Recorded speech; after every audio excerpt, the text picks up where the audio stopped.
T'as déjà vu quelqu'un claquer 5 000 € dans un sac ou 10 000 € dans une montre et tu t'es dit, mais pourquoi? Est-ce que c'est juste pour frimer? Pour flexer sur Insta? Hein? Dis-le-moi, qu'est-ce qui se passe dans leur tête? C'est une question qu'on s'est tous posée un jour, avouez. Spoiler, c'est beaucoup plus profond que ça. Le luxe, c'est un monde fascinant, plein de symboles, d'histoires et même de psychologie. C'est un peu comme un film de Claude Lelouch. C'est beau, c'est cher et on comprend pas toujours tout. Aujourd'hui, on va décortiquer ensemble pourquoi les gens aiment acheter du luxe.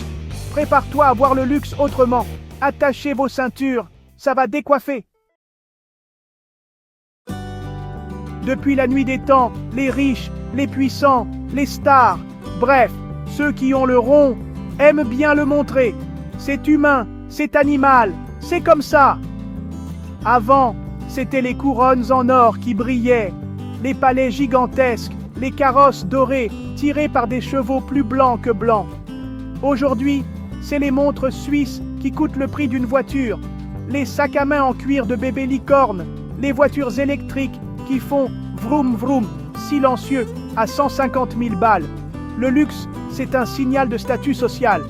C'est comme un phare dans la nuit qui hurle. Hé, regardez-moi, j'ai réussi, j'ai les moyens. Pas besoin de parler. Ton sac à 10 patates parle pour toi. C'est un langage universel, du genre que même un manchot en Antarctique comprendrait. Le luxe, c'est un peu comme un uniforme de club VIP, un signe de reconnaissance pour ceux qui savent. Et puis soyons honnêtes, ça fait toujours plaisir de se faire un petit plaisir coupable de temps en temps. Non, c'est comme s'offrir un petit morceau de rêve, un avant-goût du paradis capitaliste. Alors, oui, le luxe peut paraître superficiel, mais il a ce pouvoir étrange de nous fasciner, de nous faire rêver, et parfois même de nous faire dépenser des sommes folles pour un bout de tissu avec un logo dessus. Allez, avouez-le, vous avez tous déjà flashé sur une paire de chaussures hors de prix ou sur un stylo plume qui coûte plus cher que votre loyer. Ne mentez pas, je vous connais. Acheter du luxe, mes amis, ce n'est pas seulement s'offrir un objet. Non, non, non, c'est bien plus que ça. C'est vivre une expérience sensorielle, un voyage émotionnel. Imaginez un instant. Vous pénétrez dans une boutique luxueuse, un parfum subtil et envoûtant vous caresse les narines. Une musique douce et feutrée vous enveloppe comme un cocon. On vous accueille avec un sourire éclatant. On vous offre une coupe de champagne ou un café Nespresso. Au choix, tout est calme, beau, personnalisé. On vous chuchote, on ne vous presse pas. Vous touchez des matières douces et précieuses. Vous admirez des finitions parfaites. Vous vous sentez important, unique, privilégié. Et cette émotion, mes amis, cette émotion-là, elle reste gravée en vous. C'est comme si le luxe vous murmurait à l'oreille. Tu le vaux bien, mon chéri. Et oui, on aime tous se sentir important, désiré, choyé. C'est un peu comme être un pharaon dans son palais, entouré de serviteurs aux petits soins. Sauf que là, pas besoin de pyramide, un simple sac à main suffit. Le luxe, c'est un peu comme un bon film, ça vous transporte dans un autre monde. Un monde de rêve et de volupté. Et qui n'a pas envie de s'évader de temps en temps? Oubliez les fringues qui se déchirent après 2 lavages, les sacs qui perdent leur couleur et les chaussures qui vous font marcher comme un canard boiteux. Le luxe, mes amis, c'est aussi l'assurance d'une qualité irréprochable, d'un savoir-faire ancestral. Un sac Hermès, par exemple, ce n'est pas juste un bout de cuir avec un H dessus. Non, non, non. C'est 20 heures de travail à la main par des artisans aux doigts de fée. 20 heures, je dis bien 20 heures. C'est plus long qu'un Paris-Dakar en chameau. Une montre Patek Philippe. Ce n'est pas juste un truc qui donne l'heure. C'est de la mécanique de génie. Un chef-d'œuvre d'horlogerie qui se transmet de génération en génération. C'est comme un bon vin, ça se bonifie avec le temps. Alors oui, ça a un prix, mais parfois, vous payez pour la durabilité, pour le savoir-faire, pour l'histoire qui se cache derrière un objet. C'est comme acheter une œuvre d'art. Ça se garde, ça se transmet, ça se collectionne. Et puis avouez que c'est toujours plus classe de dire « J'ai hérité de cette montre de mon grand-père » que de dire « Je l'ai acheté 10 € sur un marché ». Le luxe, c'est aussi une façon de s'inscrire dans une certaine lignée, de perpétuer une tradition.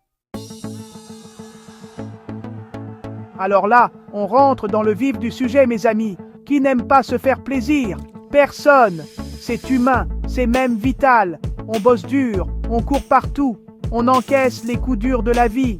Et puis un jour, on se dit, allez, hop, je me fais un cadeau, je le mérite bien. Et là, paf, le luxe entre en scène. C'est comme une récompense, une médaille qu'on s'offre à soi-même. On a réussi un projet, champagne et caviar. On a eu une promotion, montre en or et week-end à Saint-Tropez. On a survécu à une réunion interminable, sac à main de luxe et cocktail au Ritz.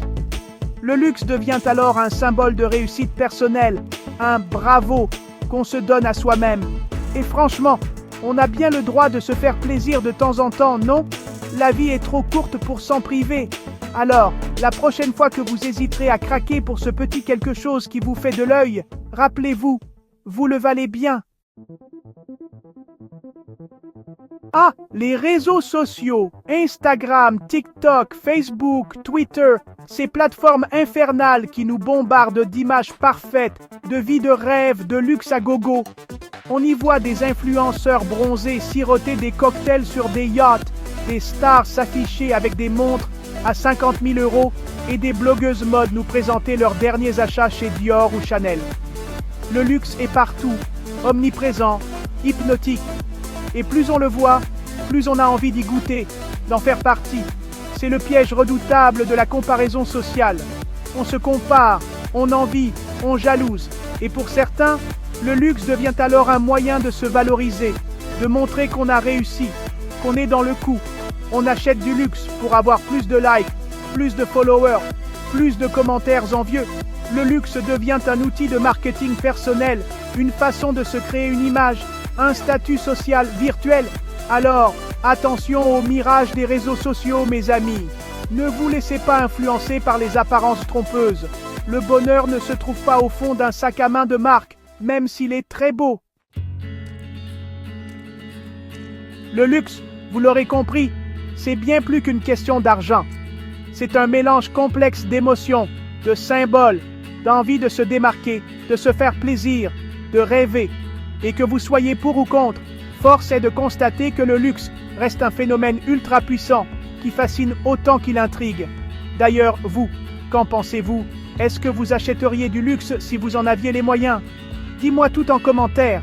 Et si cette vidéo vous a plu, n'hésitez pas à vous abonner à la chaîne et à activer la cloche pour d'autres analyses comme ça.